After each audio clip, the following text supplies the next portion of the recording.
Pega a visão do educador Anísio Teixeira. Só existirá democracia no Brasil no dia em que se montar a máquina que prepara as democracias. E essa máquina é a escola pública. É uma fala de 1936. Quase um século depois, mesmo com a máquina frágil e emperrada, tem gente que não desiste e quer atualizar o software da escola pública. É a briga da minha convidada, professora de história, escritora. Ela mostra a paixão pela educação em vídeos que viralizam na internet e como. Seja bem-vinda, professora Lavínia Rocha. Ai, obrigada. Estou muito feliz de estar aqui.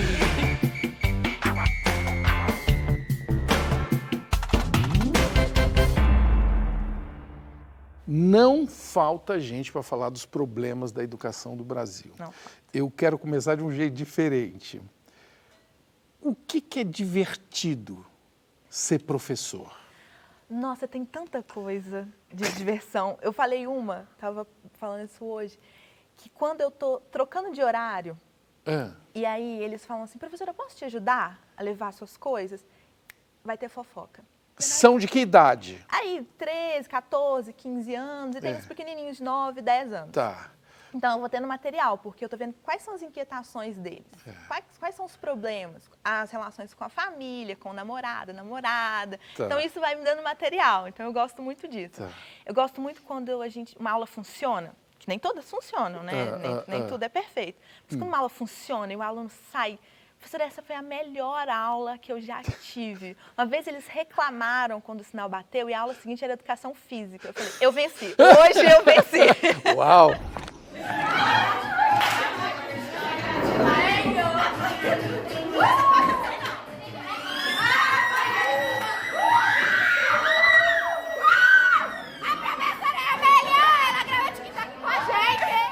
Você explica a mumificação no Egito num vídeo que é uma espécie de um metaverso gambiarra. Posso chamar assim? Não? Você vai ficar ofendida? Não. De baixo orçamento, digamos assim, né? E o aluno servindo de múmia. Todo mundo mumificado. Ele podia ir, então, ou para uma pirâmide, se ele fosse muito importante, ou para um lugar mais simples. Ele era importante ou não era? Como que se planejou essa aula? Não, então não foi planejado. Assim. Não? Não. Os meus alunos, eles participam ativamente das minhas aulas. Não é minha aula, é nossa aula. Então, quando eu tô ali, eu falei, gente, mumificação, então vamos imaginar. Aí, deita uma pessoa na mesa. Um aluno, ele fez uma menção de como se ele tivesse que deitar, então vem cá na frente. Foi Vem na cá, hora? Na hora. Eu falei, vem cá. Juntei 2 mesas. Vem cá. Eu morro de medo da coordenação passar nessa hora, né? É essa hora que a coordenação não pode passar. Mas é tão bem explicado que parece que aquilo tinha sido ensaiado. Porque conta, então, como é que foi? Aí eu chamei, juntamos as mesas, assim, comecei. Quais são os passos? O que a gente vai usar? Água do Rio Nilo. Isso. Aí tem a garrafinha d'água. Finge que aqui é água do Nilo, tá, gente? Aí joga. E eles começaram a participar. Isso. Eu, porque tem os olhos. O que eu vou usar, gente? Usa o álcool em gel. Usa o álcool em gel. Aí o menino, pode tacar. É isso. É um engajamento absoluto. De uma classe querendo dar aula junto com você. É isso que me parece. É isso. Eles participam junto comigo. Essa é a aula daquelas que a gente não esquece. E eu imagino que é o que todos querem ter, né, nas suas escolas, até nas suas empresas. Conta o segredo. A neurociência, ela vai dizer que a cola da memória é emoção. Então, quando a gente passa por alguma emoção, aquilo fica na nossa cabeça. Então, eu espero que aquela risada que eles tiveram quando a gente estava ali na mumificação, eu espero que eles tenham essa memória desse dia. Eu não tenho dúvida. Ai, tomara, porque eles riram tanto, eles se divertiram tanto, foi tão... esse vídeo sobre África, né, que viralizou. Isso. Antes e depois. Turbante.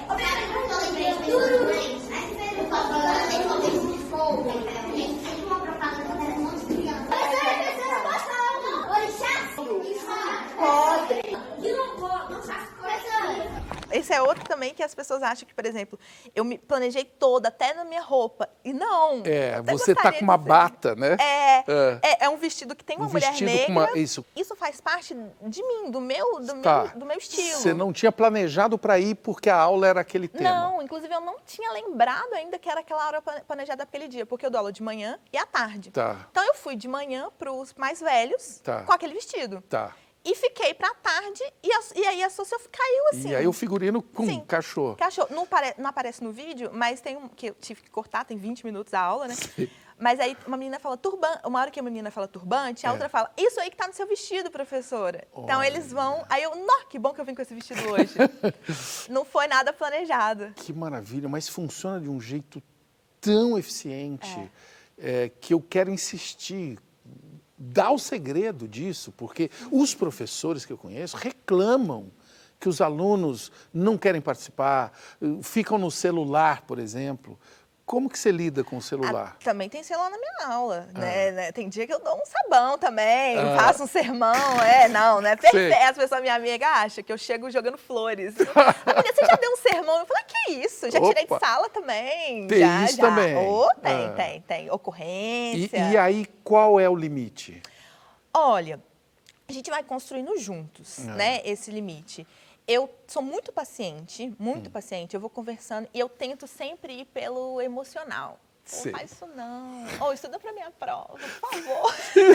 Eu queria tanto uma nota boa sua, eu ia ficar tão feliz com a nota. Aí eu vou pelo emocional. Tipo, nossa, quando eu leio sua prova, essa questão aqui, eu chorava. Olha aí, minha prova tá molhada, de tanto que eu chorava. Aí quando eles mandam bem, eu coloco uma exclamação, eu dou certo, mas uma exclamaçãozinha com um círculo em volta, assim, a questão foi maravilhosa. Arrasou. Então eles não querem mais o certo, eles querem a exclamação. Eles querem falar, professora... Tem um aluno que escreveu assim, professora, leia atentamente a minha questão 4, porque eu dei referência, nunca vai ver uma questão que nem essa. E aí ele citava, assim, Capitães de Areia, sabe? Para falar do anticomunismo na era Vargas. Ele citava, sabe? Ele citava coisas, assim, embasadas. Eu falei, caraca, aí ganhou exclamação. Olha aí, é uma espécie de um like, assim, um extra like. Isso, né? Um amei.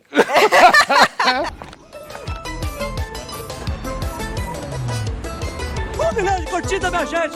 Obrigado por isso. Vocês são muito demais. Me dá uma alegria isso, de ver isso acontecendo no momento que o Brasil tem que se reconstruir, ou se reinventar, vamos chamar assim, porque não é só na política, não, é em tudo, principalmente na educação, não é? Essa educação tradicional, que a gente abre a cabeça, põe o conhecimento do aluno, fecha e ele vai para casa, isso não existe, isso acabou. Enquanto a gente não entender a sala de aula como esse espaço de troca, então eu aprendi a ser professora com os meus alunos. Olha só. Eu entrei com uma ideia de educação e eles bagunçaram a minha cabeça. O que você está me dizendo é que você ouve. Ouço. Que é uma coisa árdua de fazer. Ouço. Você dá aula em escolas particulares, já deu aula em escola pública. Já. Qual é a diferença? Tem muita diferença. Eu gostei desse suspiro. Muita diferença. Assim, nesse sistema que a gente vive capitalista, as classes menos abastadas, elas são instruídas a valorizar a mão de obra, o trabalho braçal. Então, mais vale você ter um trabalho, você ganha um salário mínimo, mas você está ali trabalhando, vai ficar estudando, vai fazer o quê? Vai fazer o quê com isso? Vai fazer o quê com isso? E trabalho, eu quero CLT, eu quero carteira assinada. E nas escolas privadas, principalmente a mais elitizada que eu trabalho, já são pais, assim, você vai estudar é muito importante. E pode, né? Você vai estudar e eu vou investir nisso. A gente tem o Paulo Freire, por exemplo, que a família dele foi atravessada pela crise de 29 e ele só pôde continuar estudando porque o irmão mais velho dele estava trabalhando. Sim. Então, são famílias que precisam dessas crianças que viram adolescentes e que precisam dessa renda extra. Então, é claro que essa criança quer ajudar em casa. Vai ficar parado estudando? Claro. Já que você falou do Paulo Freire, por que ele é tão atacado por pessoas, principalmente quem não conhece o Paulo Freire, né? A educação de Paulo Freire é uma educação crítica, que vai construir gente que critica. Na verdade, o objetivo é esse, né? De um espírito crítico. Espírito crítico. E qual é o problema? E qual que é o problema? Porque quando você critica, você não aceita nada que vem de cima para baixo. E aí, como é que faz se você acha que espírito crítico é ruim? Que país que você constrói? Inclusive, esse é o problema da educação que se discute. A educação que eu defendo, que eu acredito, é a educação da crítica. E quando a outra pessoa vai entender outro tipo de educação, é a educação de não criticar, de seguir instruções, seguir regras, falar amém.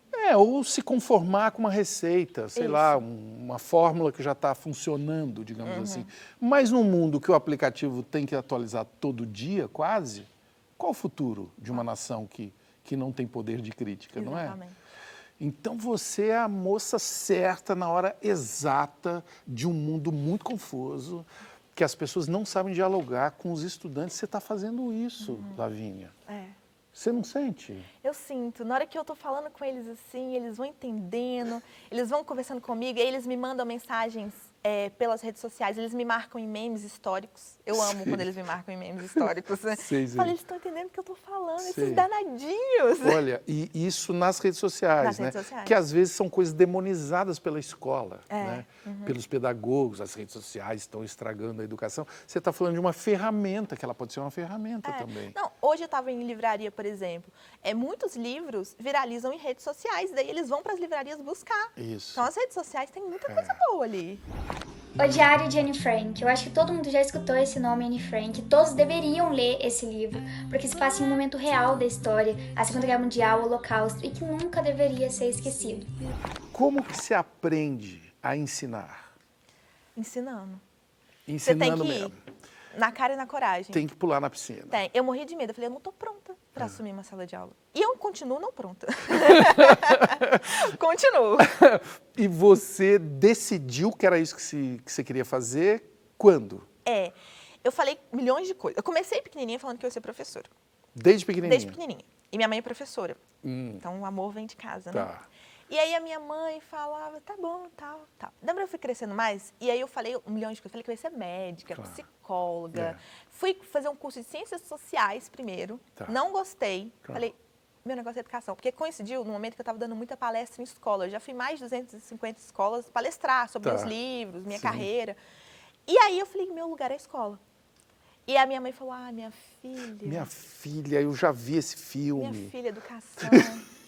Desse jeito, ela falou, vai fazer qualquer outra coisa, menos ser professora. Meu Deus.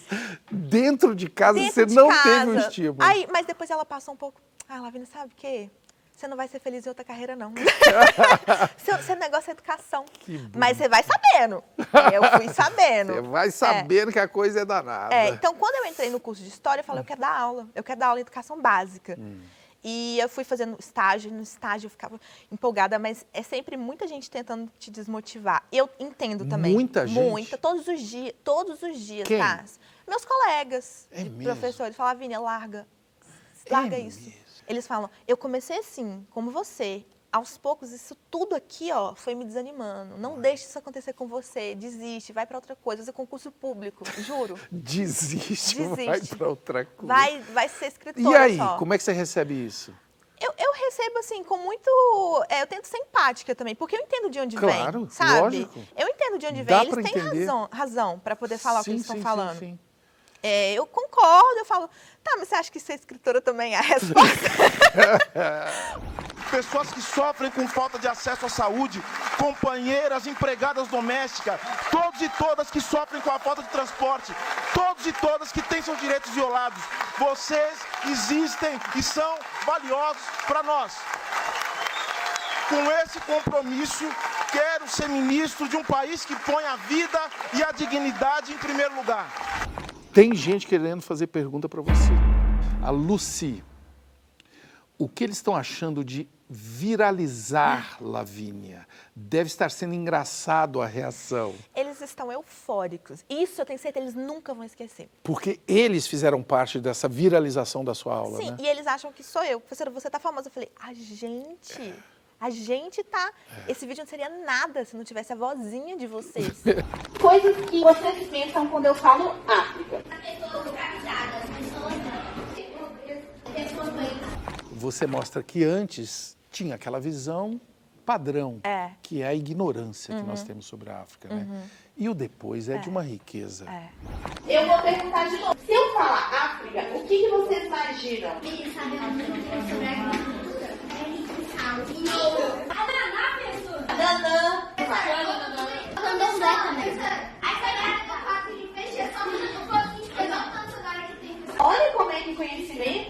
ajuda a gente a mudar a nossa imagem das coisas, não é? Antes vocês tinham uma imagem desse tamanhozinho.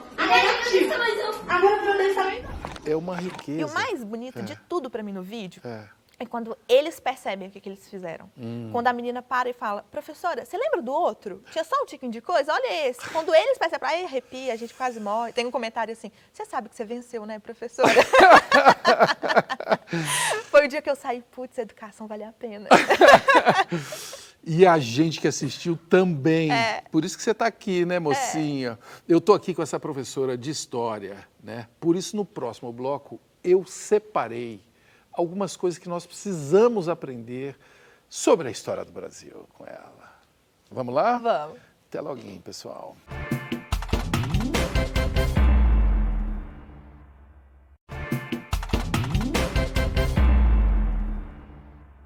João Carlos Marinho, mestre da literatura infanto-juvenil, entre muitos personagens inesquecíveis, ele criou um detetive que dizia: o problema fundamental da vida não é ter razão.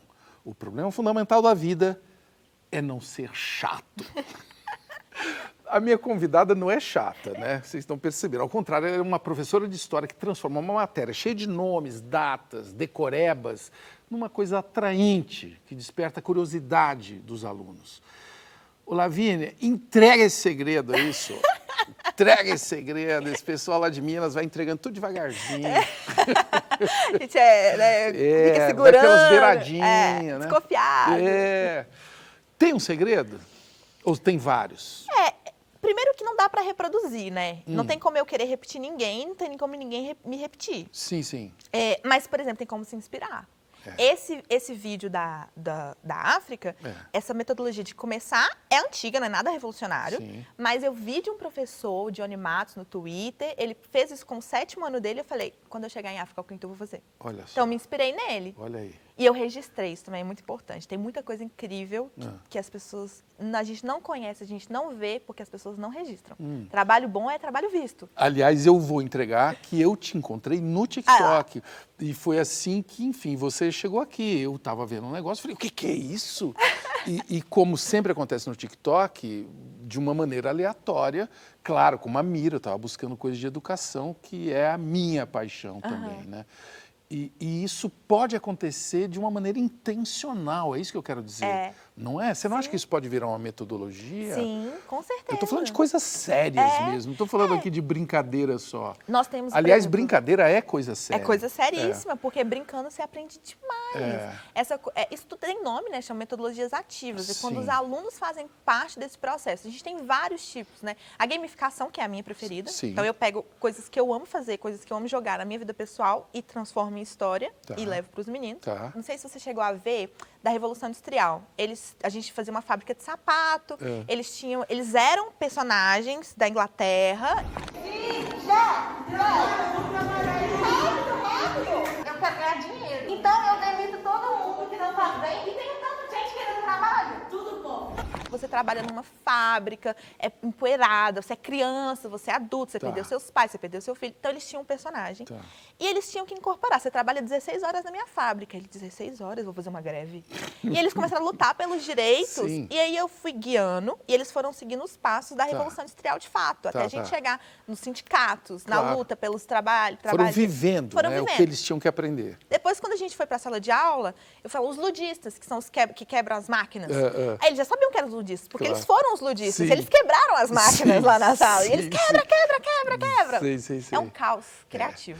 Eu consegui umas máquinas novas que fazem o trabalho de vocês. Então eu vou demitir mais gente. O que os ludistas vão fazer? Quebrar as máquinas. Quebrar as máquinas. O que ensina uma aula de História da África? História da África. É um 5º ano mais básico, mais leve, que no 7º eles voltam. Então, a gente começou a estudar sobre as divisões políticas. Não existiam só os clãs, que muita gente vai falar tribo, a gente não usa mais esse termo. Então, primeiro, gente, tribo não, hein? É clã? Clã. E aí, Escravos também a gente não usa, a gente usa escravizados. Qual é a diferença? Quando você fala escravo, é uma coisa que é inerente daquela pessoa. Ela Tá. nasceu assim, ela merece isso. Sim. Quando você fala escravizado, é uma condição pela qual Uma ela está condição passando. temporária que ela está Que não deveria estar existindo. tá sofrendo. Está sofrendo É. por alguém. É. Ela não é escrava de fulano, Isso. ela é escravizada por fulano. Essa coisa da oralidade. Sim. Então, como é importante contar histórias, avô que conta para alguém. Isso é nosso hoje por causa de tradições Claro. africanas. É. E eles vão entendendo. Depois a gente entra na colonização para poder explicar por que nós, como Brasil, temos essa origem. Por que temos essa origem e por que devemos estudar a história da África? Porque tem gente que acha assim, por que estudar isso? E é lei, que é de 2003, a gente vai fazer 20 anos dessa lei. Que ela depois foi atualizada na 11.645, que vai falar dos indígenas também. Sim. Então, nós, como professores de História, Literatura e Arte, principalmente, a lei vai falar dessa específica, mas de modo geral, Sim. ela vai dizer, a gente precisa trabalhar a luta e a participação negra e indígena na formação do país. Então, não é nada... e tem esses comentários, né? O que essa pessoa está falando? Está falando de Brasil? Eu estou seguindo o meu conteúdo. O que você está falando de Brasil, falando de indígena? Ai, meu Deus! Nós somos um país rico, diverso e guerreiro. Porém, um país que mata o seu povo originário. Aqueles que construíram essa nação. Só falando, meu Deus mesmo. E outra também, eu acho que um pouco do vídeo ter viralizado é um pouco essa ideia de como algo revolucionário. É triste que não deveria ser. Sim. Porque isso deveria ser o básico. Ser o conteúdo obrigatório, BNCC, a E base. por que não é? Olha, a gente tem vários problemas. Primeiro, muitos professores não foram capacitados para isso. Eu tive História da África, mas porque eu já sou mais nova. Então, muita gente não chegou a ter. E aí, você não teve depois curso depois. Simplesmente veio uma lei de cima para baixo. E a resistência, o racismo. Né? Você vai falar de Umbanda e Candomblé, de orixás, na sala de aula? Como que está essa resistência, hein? Está forte ainda, Está enorme, Tá né? enorme. É tudo com muito cuidado. Eu, antes de falar, eu fui na minha coordenação. Falo, olha, está aqui no livro, eu vou trabalhar isso aqui. A minha coordenação falou, vai sim, vai mesmo, estamos precisando, inclusive. E o que Aí, fazer com essa resistência? Ai, eu acho que Os suspiros são muito eloquentes de Lavínia. dramática, né? Não é dramática, não, é sincera. É sincera. Para mim, esse seu suspiro diz, é uma tarefa grande. É uma não tarefa grande. Primeiro é explicar para esses pais que a escola ela não é uma continuidade da residência deles. Ela não é reprodução da ideologia que eles carregam. Então, a escola, muitas vezes, vai contradizer o que você acredita, Sim. pro bem e pro mal, tá? E isso é bom, né? Porque hoje tem uma coisa que, assim, a escola vai querer mudar o que a família e tal. A escola tem que ser um espaço diferente da família, Sim, não é? ela tem, porque a sociedade, a escola é uma mini-sociedade. De autonomia, não é não? A gente não tem que aprender autonomia na escola? E é o momento de você ver um contraponto que você foi educado desde sempre. A sociedade é diferente, você vai ter uma diversidade. De repente, você tem um Sim. colega negro, você é branco, tem um colega negro, você é negro, tem um colega Um branco. colega que não concorda Que com não você, concorda, um né? colega Um de colega outra que não é religião. como o seu pai, ainda bem, né? E aí a gente tem muito embate. Eu já tive embate dentro de sala, de questões de religião. Como? Tipo, vai pro inferno, Com se o não próprio- acredita com os nisso, alunos dos mesmo. alunos. E aí, você lidar com isso, sabendo que tem um pai por trás, Sim. que acredita nesse modelo de educação, que é para reproduzir o que ele aprendeu, ou então, no máximo, a escola tem que ser, eu vou chegar, gente, em 1940, sabe? O fato histórico é esse, independência aconteceu em 1820, não. O pai acha que história ainda é essa história. Mas é que ele aprendeu assim. Ele aprendeu assim. E eu queria falar com muito carinho para esses pais e mães, né? Porque eu entendo também a dificuldade, a insegurança que fica. Meu filho foi lá para um antro, e que ele vai descobrir, que não sei. Cara, principalmente quem tem ainda o primeiro filho, né? Que não passou por um adolescente, por exemplo, que para mim é a prova dos 9, né? Você resistir a um adolescente. Mas é uma hora de exercitar a autonomia do pensamento num ambiente seguro, né? Controlado. Controlado. A escola é o lugar onde tem... É onde você, inclusive, deve ir lá, se você não estiver satisfeito. Não tem reunião de pais para você ir lá? É a hora de você falar, não é não? Sim, sim. Não é no WhatsApp ou nas redes sociais, ficar falando mal de escola, não é não? E outra, entender que nós, professores, a gente não está ali para transformar o seu filho, né, numa outra pessoa. Não, a gente está ali para mostrar possibilidades. Isso. Que existe a dele, mas existe a do colega que está do lado dele, que é o melhor amiguinho dele. Existe a do outro, existe a da professora. E existem outras formas e a gente tem que dialogar. Sim. E não é mudar ninguém, é dialogar. Pode não. A liberdade de crença é um direito fundamental, trazido pela nossa Constituição Federal. Está lá no artigo 5º, inciso 6º, onde diz de forma muito didática que é inviolável a liberdade de crença, sendo assegurado o direito ao livre exercício de cultos religiosos. Eu queria te pedir uma playlist de personagens históricas femininas. Tem várias. Principalmente de pessoas que as pessoas não conhecem muito. Olha, a gente tem Dandara, que é a primeira que a gente ainda questiona um pouco sobre como ela existiu, se foi esse nome, mas eu acho que ela é uma figura que representa um pouco, né? De acordo com além da tradição, a esposa de Zumbi dos Palmares, do Quilombo dos Palmares, né? Uma líder quilombola, que lutou pela resistência do Quilombo dos Palmares e tudo mais, uma figura importante. Tem a Maria Firmina dos Reis. Ela foi uma escritora. Muito se fala sobre a primeira romancista, e aí ela tem Úrsula, por exemplo, que é um romance publicado. Ela era abolicionista, ela era professora, coisa de educar as meninas, então é uma personagem que eu gosto muito.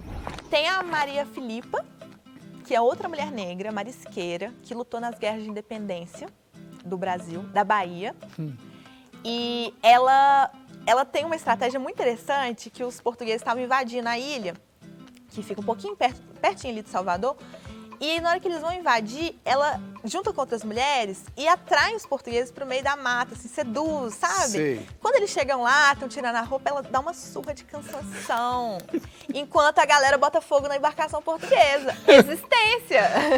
Tem a Maria Quitéria, aí já é uma mulher branca. Ela se coloca como militar? Isso, como homem. Como homem. Como homem. Ela corta o cabelo, tá o soldado Medeiros, e entra lá e fala, isso também na Bahia. E ela fala, eu sou homem e tal. E o pai descobre e vai falar, vai denunciar. Fala, isso aqui é minha filha, pode voltar, e deserda ela, inclusive, porque ela fala, não quero, eu vou ficar aqui. E o major fala, mas ela é muito boa. E aí ela começa a usar uma roupa, um saiote verde. E aí é muito interessante essa coisa da saia, que é uma forma de respeitar e reconhecer a feminilidade dela, e que ela está ali, naquele lugar, como uma mulher, e ela vai manter. Ela está ali como mulher, e para trabalhar para aquilo que ela escolheu. Outra líder quilombola, a Teresa de Benguela, foi a rainha de um dos quilombos aqui no Brasil, século XVIII, mais ou menos. E era um quilombo assim, que tinha uma espécie de parlamento, sabe? Uma coisa de discutir. Ela foi líder do quilombo do Caritererê. A Teresa de Benguela, ela foi essa figura líder, que eu gosto muito. E tem o dia dela, o 25 de julho, que é o dia nacional de Teresa de Benguela. Também é dia do escritor e também é dia da mulher negra latino-americana e caribenha. Uau. Então é um dia potente. Eu que sou escritora, né? Então tá tudo ali junto. É o seu dia, hein? Exatamente. Então nós temos, essas mulheres são muito potentes. Eu sempre trabalho com elas em sala de aula também. Eu vim do planeta fome, vivo sonho Elsa. Trago esperança nos olhos, vivo canto Elsa. Sou verdade, sou alma, meu canto é luz que aflora. Meus passos marcam a história. Passado foi cheio de espinhos, mas meu nome é agora. Eu recentemente descobri que tem algumas palavras que a gente não pode usar mais, ou que devemos conhecer melhor o uso. Eu vou checar aqui com você. Tá, pode ser, professora? Vamos lá. Índio. Meus alunos sabem essa também. Inclusive, se alguém fala índio perto, eles olham para mim e eles se corrigem. Então me ensina. A ideia do movimento indígena vai trazer é que índio é um termo colonizador. É um termo usado por colonizadores e era um termo pejorativo. Então, hoje o movimento indígena pede pra gente trocar índio por indígena. É uma troca muito besta, muito Qual é a diferença? simples. E quando a gente vai trazer o indígena, a gente não vai usar mais esse termo que carrega um peso colonizador. Como o escravo, que também carrega um pejorativo. peso. E pejorativo. De jogar para baixo. Isso. Mulato. Mulato. Ai, mulato. Inclusive, eu me identificava assim por muito tempo. Eu sempre falei mulato, até minha amiga falou, parou. Você sabe o que significa mulato? Eu, quê? Não. A ideia do mulato é a ideia da mistura, né? Que seria a mistura de um cavalo, que seria o senhor de escravizados, né? Um cavalo tem a ver com nobreza e tal, com a jumenta, que seria a mulher negra escravizada. E aí, dessa mistura, vem a mula, que é a pessoa que hoje em dia oficialmente seria parda, né? E, então, mulato também vem desse termo pejorativo. Dessa origem, Dessa origem. A gente pode mudar, pode ressignificar, sim. Mas o movimento negro ainda não propôs, não. Então, sim. Tá em debate. Está em debate. Pardo. O pardo, ele é um termo oficial do IBGE. Então, e ele é um termo guarda-chuva. Ele é um termo complexo também, porque muitos descendentes de indígenas vão olhar e falar, não sou branco, não sou negro, cor, né? Sou pardo. Pardo, E aí, você perde muita gente na identificação, porque essa pessoa, na verdade, ela entraria como indígena. Mas ela também não se identifica, e tem toda uma tradição. É um outro rolê. É um outro rolê, mas eu queria observar o seguinte, muita gente no Brasil, eu diria muita mesmo, tem uma indefinição quanto à sua... A cor da pele mesmo. Exato. E aí? E aí que primeiro a gente tem que discutir a beça, né? Discutir, conversar, que é o que eu falo com os meus alunos todos os dias. No início do ano a gente já começa a discutir. Isso. E aí, por exemplo, outro problema do pardo. Por muito tempo, hoje em dia não é mais assim, mas eu jogava no Google pardo, aparecia assim, branco sujo. Aí eu falava, pô, gente, eu não quero ser branca suja. Não vai dar. Tem nada a ver. Não vai rolar. E aí, oficialmente, do IBGE, quem se declara como pardo e preto entra no grupo negro. Então, acabou. Então, mesmo que você não saiba que você é negro, o IBGE está te entendendo como negro. Mesmo que você escreva lá pardo, você está entrando negro, que é uma vitória também do movimento negro, essa luta pela identificação. Sim. Mas é um problema, esse é um problema. Por exemplo, pessoas marrons, que são árabes, vamos pensar assim, Índia ou asiático marrom, né? São marrons, mas vamos supor, vem para o Brasil. E aí, eles vão entrar onde? Não tem. Aí muda até o contexto, né? Muda o contexto. Como é que fica? E você, como é que se define hoje? A vida toda era morena, mulata, parda. Oficialmente, quando eu tenho que declarar oficialmente para o governo, eu marco parda. Mas quando me perguntam, eu falo negra. Negra da pele clara. É assim que eu me entendo, os meus alunos sabem, a gente conversa. Muitos começaram a se entender também. Então, a identidade racial foi um processo que eu vivi junto quando eu estava escrevendo um dos meus livros, O Entre Três Mundos. Que foi quando eu falei, mas eu queria meu cabelo na capa de um livro, a minha cor na capa de um livro. E comecei a traçar essa personagem. Ao mesmo tempo, os movimentos sociais foram me atingindo, na graduação. E eu fui trazendo isso para o meu livro. Então, a minha personagem ela vai soltando o cabelo, vai se entendendo como negra, como aconteceu comigo. O povo fala que eu me acho, né? Eu não me acho, não. Eu sou bonita pra caramba, cheirosa, macia pele. Reluz, beleza, natural. Ó, sem filtro. Aceita. Vamos fazer de conta agora, então, que você é a professora Lavínia, velhinha, assim, em 2082. Olha só. Ai, meu Deus, olha essa cena. Como que você espera que vai contar a história de 2023? A história ela não é só o estudo do passado, ela é a relação entre passado e presente. Então, ela depende do que a gente vai estar vivendo lá, para a gente voltar e falar, bom, isso aqui aconteceu, mas olha a relação com hoje, olha a relação aqui. Então... E você me consegue fazer alguma relação entre os fantasmas do passado, lá da Era Vargas, com hoje? Esse, por exemplo, o anticomunismo foi utilizado para o golpe de 37, foi utilizado para o golpe de 64. E é uma propaganda que se perpetua até hoje. O que é o comunismo? E é a mesma? É o mesmo fantasma ou ele teve um update, teve uma atualização? Ele tem, né? Porque a forma de falar sobre o tema, de demonizar, mas a raiz é a mesma. Né? Agora, se você perguntar para esse mesmo aluno, o pai, enfim, o que é o comunismo, não sabe explicar. Não sabe. E talvez nem os comunistas sabem. Marx não explicou. Marx não deixou nada pra gente. É bom você falar isso, porque teve aqui um dos maiores especialistas de Marx, né, o professor Janete da Fonseca. Ele falou, o Marx, ele passou 90% do tempo criticando o capitalismo. E na hora de começar a falar do comunismo, acabou a gasolina. É isso. Ele já não tinha tempo mais. Maior crítico, Capital 1, 2, 3, 4... Isso, é a crítica. E aí agora, beleza. A crítica é o maior especialista em capitalismo. Beleza, e agora? Vamos lá, o que é o comunismo? E aí? Então, por que tem tudo isso sobre o comunismo? Isso. E é jogado nesse lugar, sendo que as pessoas nem sabem explicar. Mas o anticomunismo cola. Cola. Por quê? Porque é o medo, né? A É o demonização. medo. Trabalha com medo. E assim, se você é de esquerda, por exemplo, acabou, é jogado nesse mesmo barco. Medo funciona, né, Funciona. professora? Funciona. Eita. Inclusive, tem professor que usa essa ferramenta. De Com a vez em régua quando. na cabeça. Olha a nota. Olha aí. Olá, classe! Olá, professor Tibúrcio! Prestem atenção, porque hoje eu vou falar de um assunto muito importante.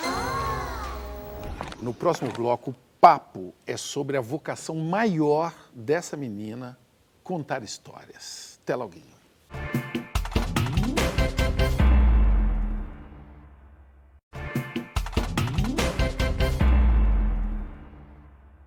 Conceição Evaristo tem uma visão intensa, quase feroz, sobre a escrita. É assim, ó. Quando eu morder a palavra, por favor, não me apressem. Eu quero mascar, rasgar entre os dentes, a pele, os ossos, o tutano do verbo, para assim versejar o âmago das coisas. Ô, Lavínia, você é que tipo de escritora? Assim, um pitbull que morde e não larga?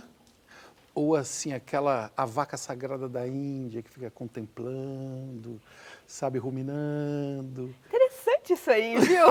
A gente geralmente coloca entre escritor, arquiteto e jardineiro. Então, arquiteto seria mais esse que planeja tudo, que vai pensar. Eu tenho colegas assim, que sabe capítulo 1, 2, 3... Sei, faz toda a estrutura antes. Tudo. E tem o jardineiro, que joga lá a sementinha e deixa crescer. Eu sou essa. Você é mais da bagunça. É da bagunça? Posso falar isso? Não? Posso, pode falar. Sou da bagunça. Eles falam que tem um intermediário, que às vezes eu vou um pouco para arquiteta. Usa um pouco dos dois. Mas eu gosto de escrever um livro como se eu estivesse lendo um livro. Que eu estou descobrindo enquanto eu escrevo. Então, eu sou mais essa coisa light, assim, de... O que vai acontecer? Aí, como se os personagens estivessem falando comigo, assim, eu fiz isso. Aí então tá, você fez Você vai surfando. Surfando. Na história. Na história. Depois a gente vem editando e tal, e vai lapidando. Sei. Mas no momento de escrever é diversão, é hobby, é brincadeira. Sei. Sabe? E você começou isso cedo, né? Cedo. Você começou escrevendo com 11. Com 11 anos. E publicou com 13. Isso. Com a ajuda dos pais. Que, aliás, parabéns para eles, fizeram um excelente investimento, não foi isso? Com 13 você publicou o seu livro. Isso. Que loucura. Que livro que foi esse? Chama Um Amor em Barcelona. Foi meu primeiro livro. Porque eu gostava muito de ler, eu sempre fui muito leitora, incentivo também de família, de escola. Mas escrever... por causa das produções de texto da escola, só que tinha um limite de 30 linhas. E eu estava cansada daquele limite de 30 linhas. Eu ia diminuindo a letra para caber mais redação. Você tinha mais história para contar. Eu tinha mais coisa para contar. Porque eu falo tanto, que não dá conta. Então, eu tenho que começar a escrever para ver se canaliza. E outra coisa, você fala de Barcelona, você já tinha ido a Barcelona? Não. Claro que não, né? Pelo Google Maps. Eu fui andando, falei, pronto, conheço Barcelona, posso escrever um livro em Barcelona. Era o meu sonho, né? Eu faço isso com os meus livros. Eu quero viver, eu escrevo. Aí eu depois realizo. Eu quero viver, já estou lá. Eu quero um romance, assim, escrever um romance. Nunca nem tinha beijado na boca. E tava lá, Um Amor em Barcelona.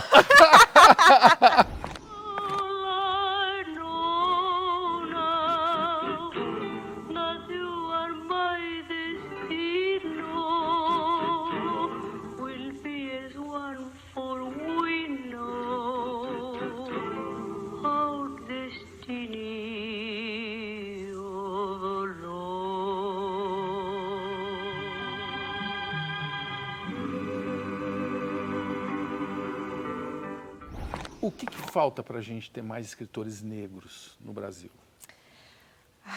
Ou mais escritoras ainda, mais desafiador? O primeiro é contar para essas meninas e para esses meninos negros que eles podem. Então, eu vou mais na escola pública do que privada, dando palestra. Então, a primeira coisa que eu falo com eles é, vocês podem, tá? Eu tinha 11 anos, eu tinha 13 anos, eu publiquei, eles, peraí, então dá? É possível? Porque eu escrevo coisas também. Então, a primeira coisa é eles verem, e aí o exemplo da referência concreta, né? Ninguém está contando, é o professor, né? Santo de casa não faz milagre. Tem que ser alguém de fora. Então, quando eu vou, né, a essa escola e falo, pode, dá, é possível, eu estou aqui para te mostrar que dá, desperta. Segundo, é um incentivo mesmo, assim, porque a gente, adolescente, a gente se critica muito. Então, a gente precisa não só de referências, mas de alguém falando, tá bom, continua. Ou melhor isso aqui, mas continua, dá certo, pode ir. Então, é isso, assim. Não desiste, Não desiste. Porque eu vejo, assim, eu não gosto desse papo geracional, mas tem muita gente hoje acomodada, né? No menor probleminha, já desiste. Mas aí falta base, falta autoestima muito, sabe? Né? Por quê? Porque é isso, né? Se você pensar uma criança negra, ela viveu uma vida achando que ela não é capaz. Claro. Ela liga a TV, não tem ninguém que nem ela. Não tenha dúvida nenhuma. Ela vai desistir? Sim. Não, a criança que já sofre isso, dá para entender. Agora, tem muita criança com recurso. Ah, sim. Tem muita criança que eu chamo criança de aplicativo, está acostumada a pedir e chegar. Por quê? Aí não sabe lidar com frustração, né? Aí a primeira barreira fala, acabou, não tem como. Não quero. Não quero. Só quero o confortinho. É. O que você tem a dizer para esse pessoal? Que tem que ir na luta mesmo, não tem outro jeito, assim. E eu falo muito, quando você está escrevendo, você se critica, porque a primeira barreira é a própria pessoa, né? Ela vai ler e falar, tá muito ruim. Sim. Mas eu sempre falo, é melhor ter algo ruim do que não ter nada. Sim. Então, você vai lapidar o que tiver ruim, até ficar bom. E tem profissionais para isso, né? E é do jogo, né? E é do jogo. Então, primeira coisa é, vai. Vai com medo, vai na dúvida, vai. Depois a gente vê. Depois a gente vê. Então, essa é a primeira coisa. E depois vão vir outras barreiras. Mas aí você já superou uma, você fala, então vou mais uma. Então, é isso. Eu acho que o que falta é isso, esse suporte, esse apoio. Políticas públicas também que ofereçam esse suporte. Publicar um livro no Brasil é muito difícil. Outra, abertura desses profissionais. Sim. Quantas editoras, quantos autores negros nós temos por editora no país? Publicar o livro e manter o livro vivo. Isso é outro. Essa é a briga também. Vender livro, né? Não Tem aquela coisa, né? Plantar uma árvore, ter filho, mas ninguém fala o quanto que é difícil criar um filho, cuidar de uma árvore e vender um livro. I've got the shoes, I've got the dress that makes me a princess, I guess. O que é quilombinho? Nossa, essa pesquisa, hein? Boa, hein? Esse programinha aqui, o pessoal trabalha. Bom, quilombinho, quilombo, primeiro, é essa ideia de resistência, né? Eu tenho daquele vídeo de África, eu tô com um moletom escrito Aquilombe-se.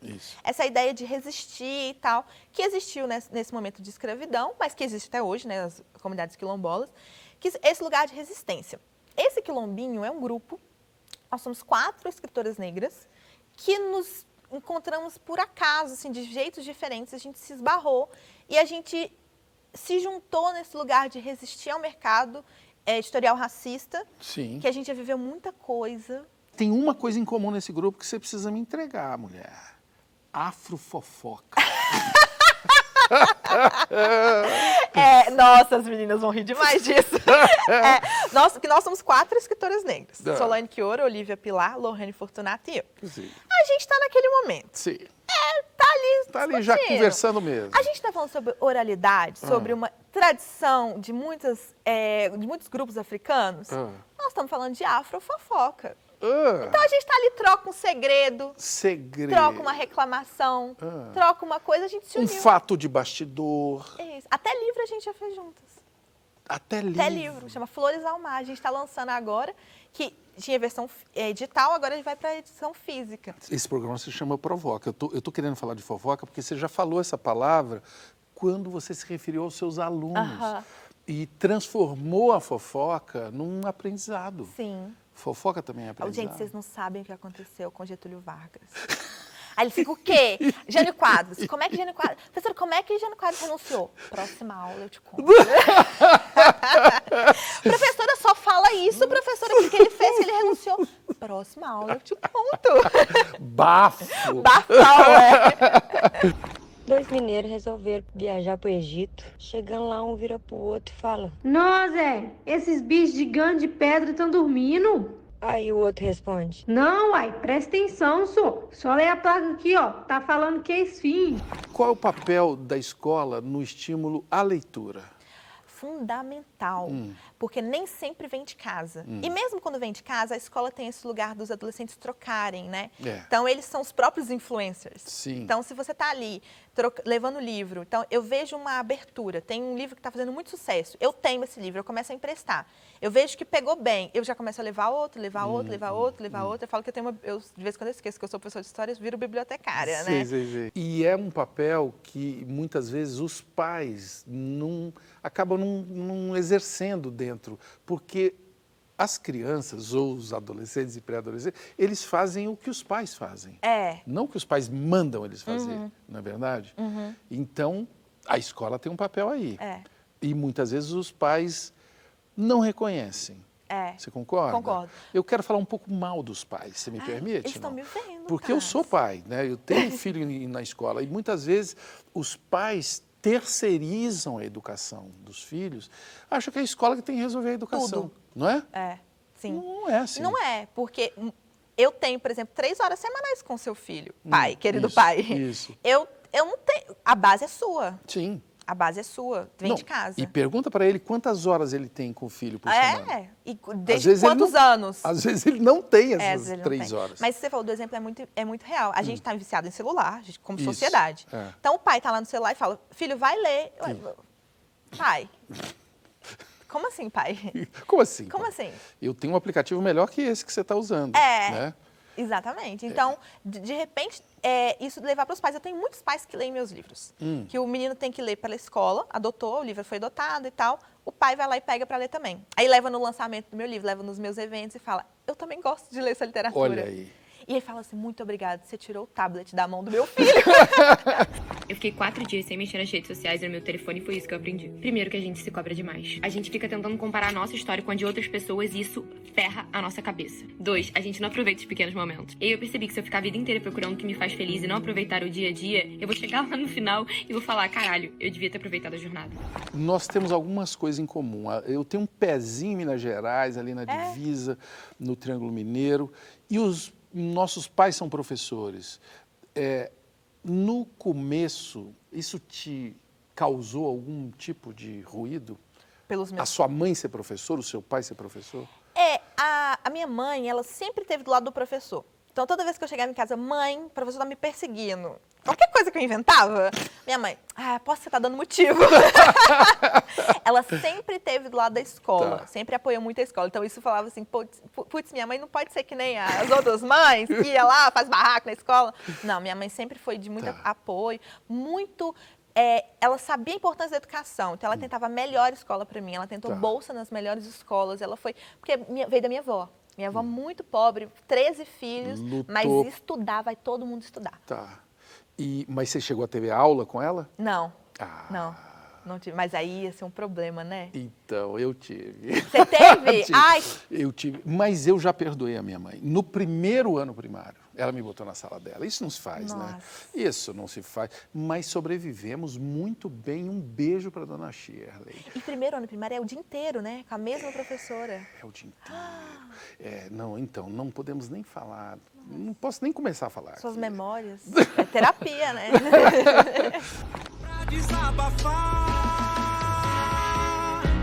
meu rap vai me levar aos confins do mundo pra dizer que só o amor pode te afastar do canhão, de um 12, de um tiro, de uma arma, de uma desilusão. Quem sofre, pai, eu sei, abra seu coração. Aqui quem fala é o sobrevivente. Papel dos pais na escola, então, me diz. Eu acho que é participar, criticar também, sabe? Eu falo que dos dois lados, assim, hoje a gente tem muita essa disputa entre progressistas e conservadores, e geralmente os conservadores são os que dominam a escola. Mas questionar também, por que meu filho não está lendo representatividade?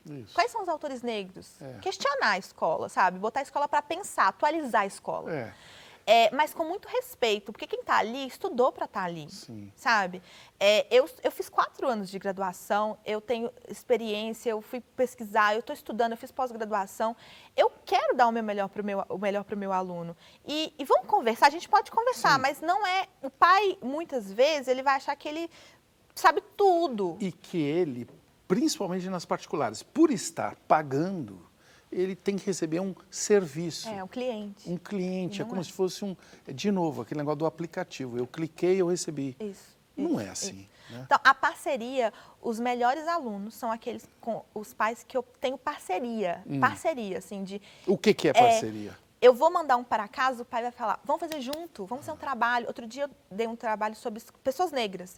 E aí a menina conheceu Carolina Maria de Jesus, foi pesquisar, a mãe falou, tem um livro dela, Quarto de Despejo, eu vou pegar e vou te emprestar. Olha que parceria, olha que trabalho que fecha. Sim. Eu comecei, não sei quem é a mãe dessa menina, mas eu comecei lá na escola, a mãe terminou em casa. Isso é parceria. Buenos días, clase. Sentaos. ¿Quieres saber por qué quise dar clase a niños? Para protegerlos de sus padres. Você chora escondido? Não, eu choro na frente de todo mundo. Na frente de todo mundo? Outro dia o quinto ano estava fazendo uma prova e eu estava corrigindo o trabalho deles. E eles tinham que fazer o trabalho tirando foto com a família, escutando histórias da família, a quão da oralidade, do baobá. E eu chorava com as fotos. Eles fazendo prova. Professora, você tá chorando? Eu... não! Eu choro à frente de todo mundo, sou muito chorona. Eu ganhei um prêmio recentemente de educação, chama Prêmio Perestroika. E na hora eu fiquei emocionada, mas segurei. Mas tem hora que eu lembro que eu ganhei esse prêmio de educação no meu primeiro ano de sala de aula, que era para professores criativos o prêmio. Eu começo a chorar de vez em quando também. Eu estou dirigindo assim, cara, eu ganhei esse prêmio. Eu ganhei esse prêmio. Mas aí eu quero saber uma outra coisa agora. Onde você quer chegar? Eu vou dar 2 opções. Você pode querer outra. Anitta ou Barack Obama? Nossa Senhora! Mas... Os dois. Eu tô achando que ela tá querendo os dois. Tá querendo juntar uma coisa com a... posso juntar os dois? Mas claro que você pode. Eu quero juntar os dois. Você tem direito. Eu quero tudo. Eu quero tudo. E cada dia eu quero uma coisa diferente também. Pode ser que eu seja Barack Obama hoje, amanhã Anitta. Ou juntando. Eu sou geminiana, né? Já me disseram que geminiana é assim. É assim, os que dois. Muda o tempo todo. E eu mudo o tempo todo. Por exemplo, ser professora e escritora. O que eu quero mais? É bom demais já. Cansei de um, vou pro outro. Mas, assim, ser escritora é minha carreira principal. Mas aí tô ali, vou pra educação e me divirto também. E pego base ali, histórias para poder escrever livros. Eu vou dizer o que eu quero para você. Eu quero que o Brasil seja assim. Entendeu? Eu quero um Brasil Lavínia Rocha. Meu Deus! Tô lisonjada. Tô falando. Eu creio que educação é algo que temos que praticar na vida real, não é não? Não é só no formal, né? Não é só escola. Não, educação é tudo. E quem tem brilho no olho mesmo, tem, né? Não só brilho, mas tem fogo nos olhos mesmo, né? Quando fala, vou dar uma aula hoje, né? E vai ser incrível. Não é legal? Lavínia Rocha, me diga, o que é a vida? Eu sou racional demais pra isso? Sou racional. Você é racional demais. Olha como é que ela quer me enganar, essa mulher. Sabe, quando a gente tá... Quando eu penso em vida, assim, eu penso em algo bem... Um trem desgovernado. E aí eu penso... Sabe quando você é criança e você tá jogando videogame com seu primo mais velho? E aí você tá arrasando, se divertindo, horrores. E você descobre que o tempo todo sua manete estava desconectada, que você não tinha controle nenhum. A vida pra mim é esse descontrole. Mas você se divertiu, você tem boas histórias, mas você não tinha controle de nada. Essa é a vida. Uma dúvida. Quando você falou trem, você tá falando do trem? Ou o trem mineiro, né? Não, é o trem. O que o pessoal em Minas vai estar falando da gente agora? Uai, mas programa bom. Não é isso? Ela foi lá no programa? Foi lá no programa. Nossa, ela arrasou. Você tem aquela cara de quem ouviu muito porque sim dos adultos. E porque sim, não é resposta. Deu direitinho a lição. Obrigado pela visita. Obrigada pelo convite. Como você cresceu. É grande, né?